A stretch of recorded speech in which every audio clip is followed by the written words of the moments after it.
It's a big hill with lots of steps to get up.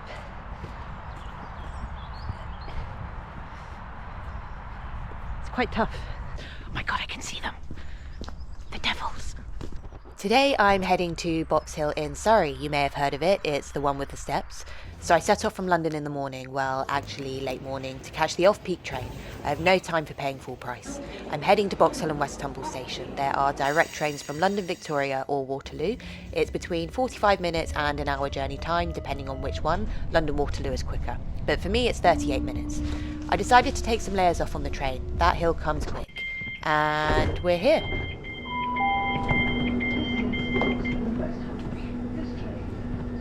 So I've just left the station and it's literally just a few minutes walk to get to the start of the trail. So yeah, I'm just heading to the main road and then we'll go in a tunnel under the road and yeah, we'll pretty much be there.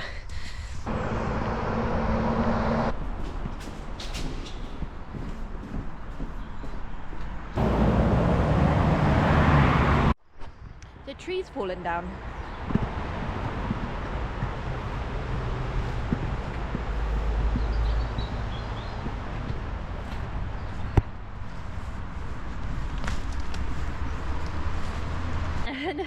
We've already got our first flood.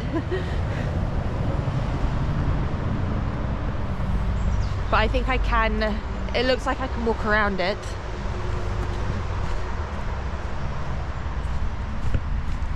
Oh, Jesus.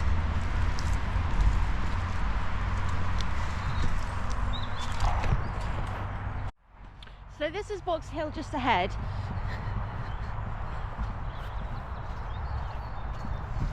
So it's called Box Hill because all of this stuff is boxwood, the type of tree. It's a big hill with lots of steps to get up.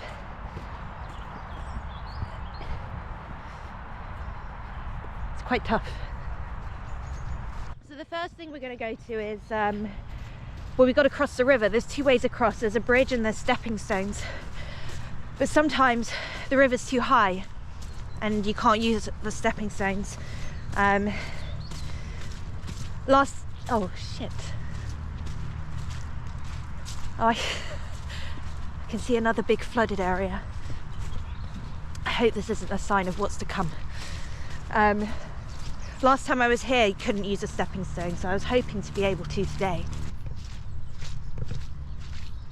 So we can go around this one, I think.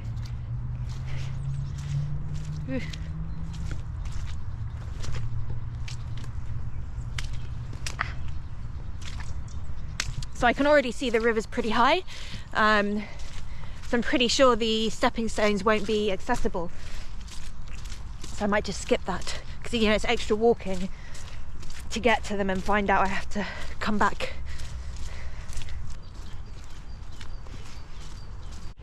So the river is almost up to land level. So yeah, it definitely will be too high for the stones.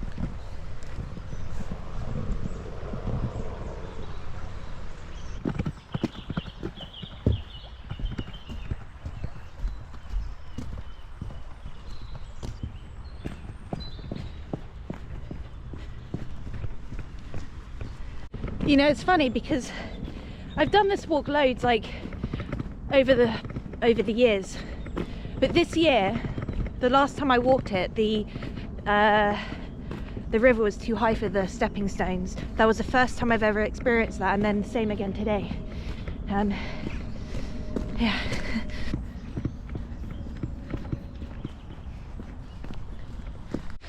Okay, we're nearly at the steps.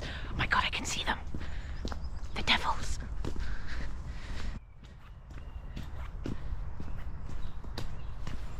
It begins.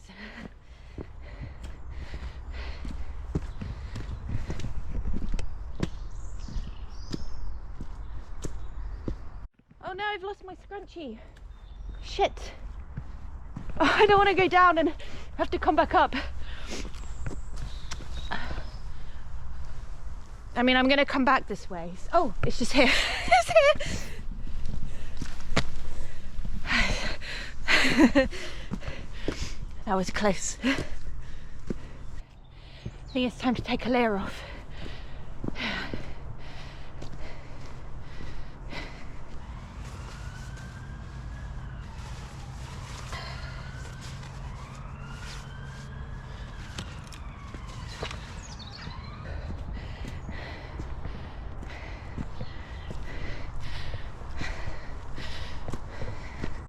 You know, if you've not done this before, it teases you a little because there'll be steps and then they'll go and you think, oh great, it's over.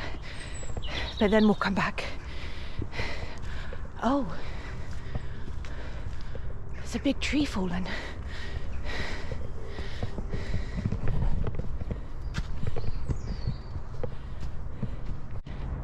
It's okay, it doesn't affect us.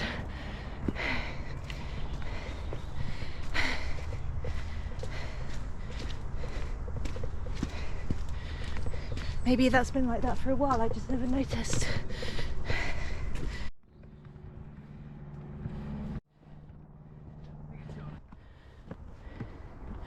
Here's an example of a flat bit that's deceiving.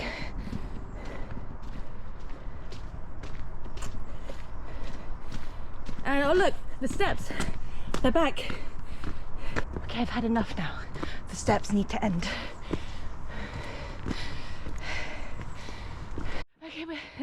We're there, the top, well, nearly the top, the end of this bit.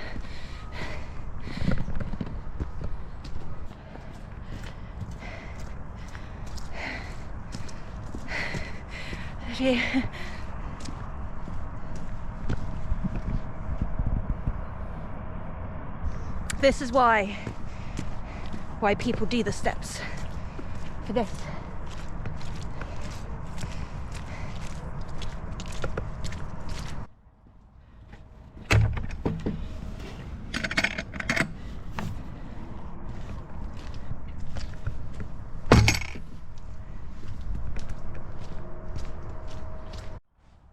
You know, this is a really popular walk. Usually I would only ever do it early weekend, winter, or a weekday, because it's usually packed.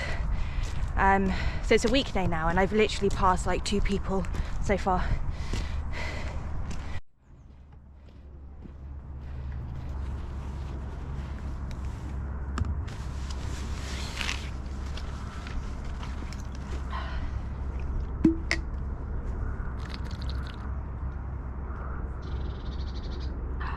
You know, normally I'd have a snack now, but I'm not actually hungry.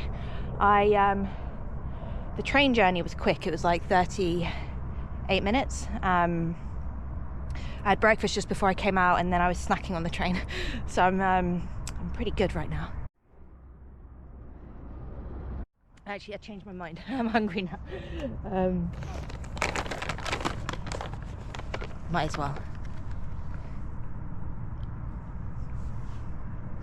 So I made these.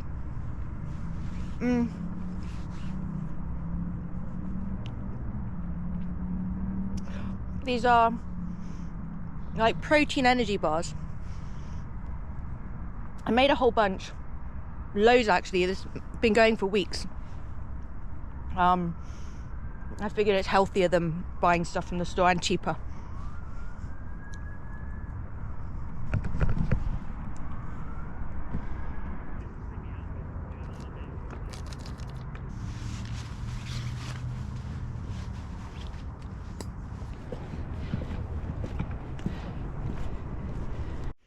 So now we're going to Boxwood, the woodland section of the walk. So yeah, I'm going to follow a trail through there and then kind of take this off-piste route, which kind of then brings you out to this really cool, like almost viewpoint where there's a big dip and you see the zigzag road. The zigzag road, actually, I haven't mentioned that. I don't know if that's its real name, but it was used in the Olympics for cycling. It's perfectly smooth.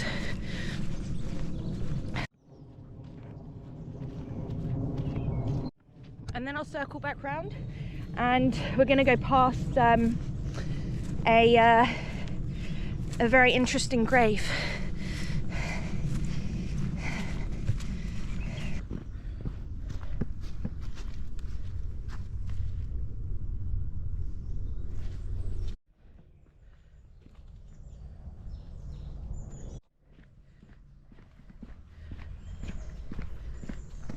I feel like this is the box tree. iPhone will tell, you know, there's a function on iPhone where it tells you what the tree is, so let's try it. Okay. What tree are you? Look up plant. Oh no, it's not. It's a red huckleberry.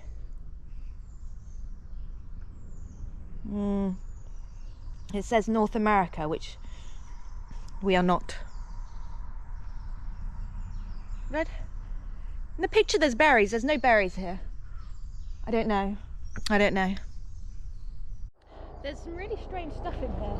I feel like it might be for like kids camps or something, but it gives off a sort of creepy vibe, like what was that movie with in the woods where they kind of filmed it with cameras, you know, that where there was that girl in the corner in the cabin, you know, the one. But yeah, look,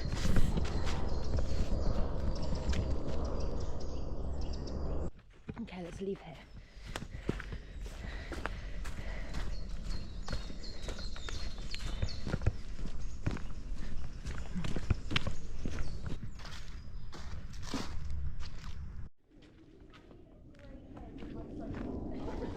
You know what's also cool is how the trees change as you go along. So we got new trees now.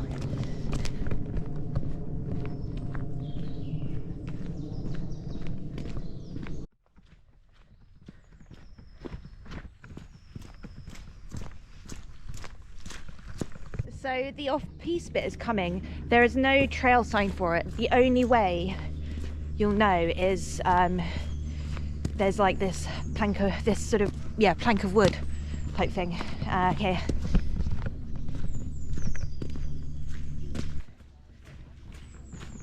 So it's going to get tight in here, and there's going to be some ducking to get under the trees.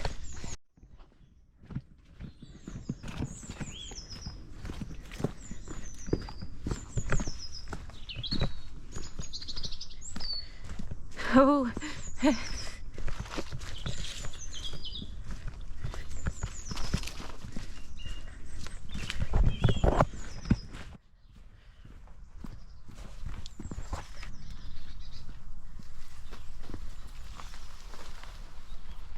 This is actually my favorite part. I don't think I've ever seen anyone on this bit when I've done this hike. Yeah, I don't think many people do the off-piste to get to here. But yeah, we're going to go down here now and then up the other side to the top and then loop back round.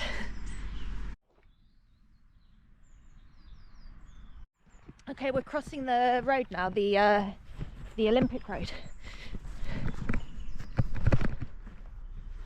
So the only thing with this way is it's very steep and slippy, so the best thing is to go down sideways,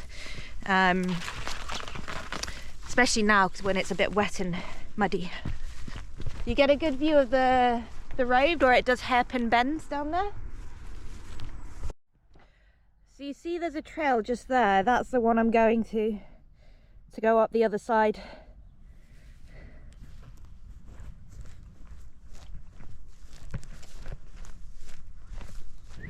Right, we're down the bottom. One last hill of this walk.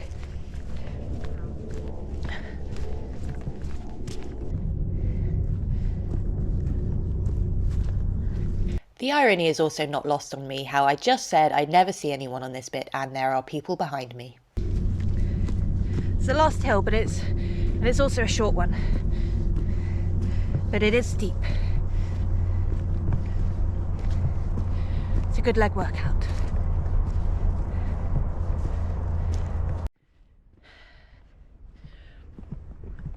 Oh, more steps. Oh.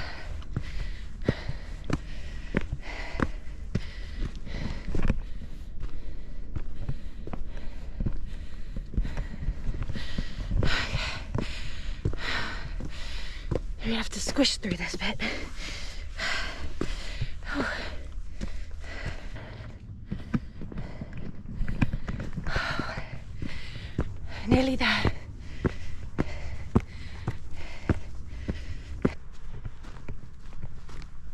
Oh. Oh.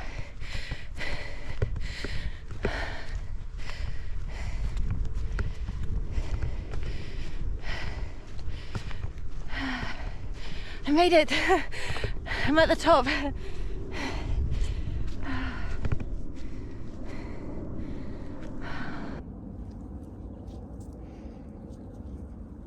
So I've turned left, at the top turned left, and this path will lead me now all the way back to the steps down, passing the grave. You remember the grave I mentioned? So we'll go past there. There is a trail split up here, and we take the right one. I'll show you when we get there. But otherwise it's pretty easy now. The hard work is done.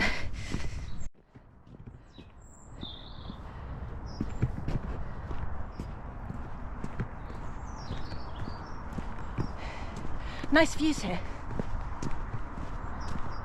Through the trees.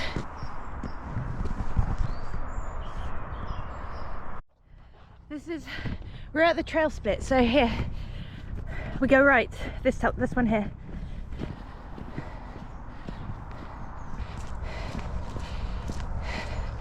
Alright, the grave is just here.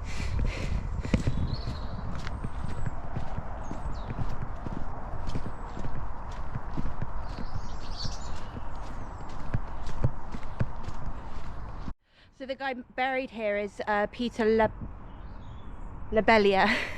He was buried in the 1800s. What year was it? The 11th of July 1800. He was an eccentric resident of Dorking, and was buried here upside down. But what's interesting is I read that he's not actually buried right under here. He's buried like a few meters to the side. I don't know why. I feel like it's probably something to do with him being eccentric, to kind of go with that vibe. His name is also spelt wrong, and apparently he actually died in June, not July. So yeah, just past the grave, we're pretty much back at the steps, so can make our way down.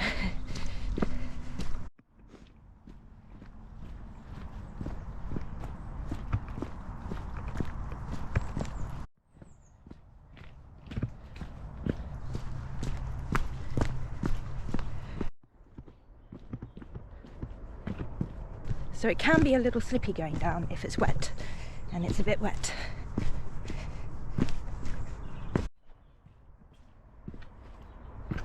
I really want to walk the Jurassic Coast, which so the whole thing, which I think is about 190 miles, and it's a very hilly. So one of the things I was thinking of doing as training is coming to Box Hill and kind of going up and down the steps. But you know what? Going down them, there's a lot of steps. I mean, even going down, it's never ending. It's one of those things I'll think is a good idea, and then when I get here to do it, I'll wonder why I've done it. Yeah. So let's see how that goes. So another time, if you're here, at the bottom of the steps, if you walk and get to the junction, there's a little sign pointing to the stepping stones. I can actually see the river from here, and it's, as I said, it's very high, so they won't be visible, but I definitely recommend trying them out when you come, if you come and do this walk. So, you know, it's fun. But we'll use a bridge now.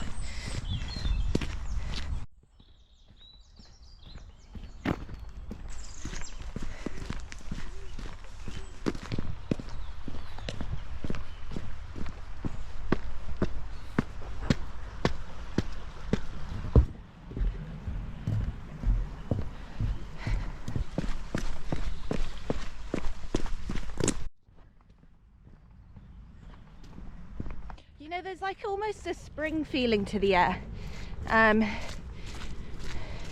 You know that feeling, that kind of feeling you get when spring is here. It's still a bit cold, but it feels like it's just about to switch. It's a beautiful day.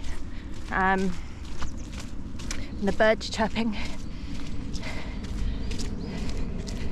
But it's still January, so it's not really spring. I've actually timed this pretty well. There's a train in 20 minutes.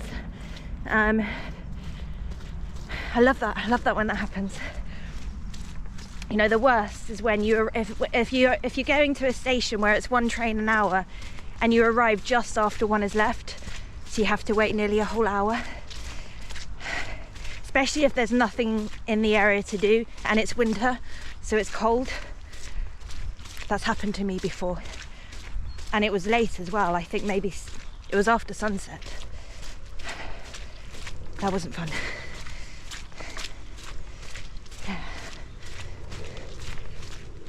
But actually it's such a lovely day, even if I had to wait, I wouldn't mind this time.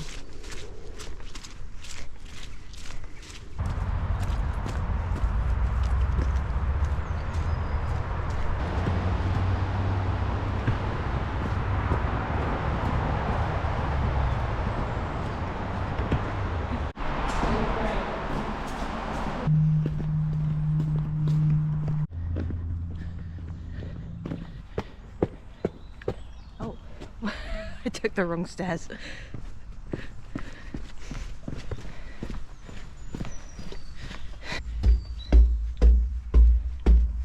I always try to stretch at the station because I'm definitely not doing it when I get home.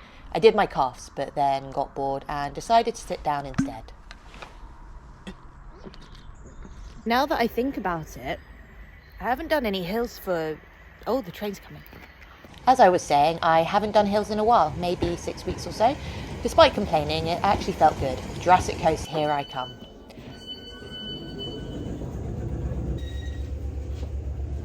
Then I realised I forgot to eat my lunch, so had it on the train. Very scenic. And that's all. Bye.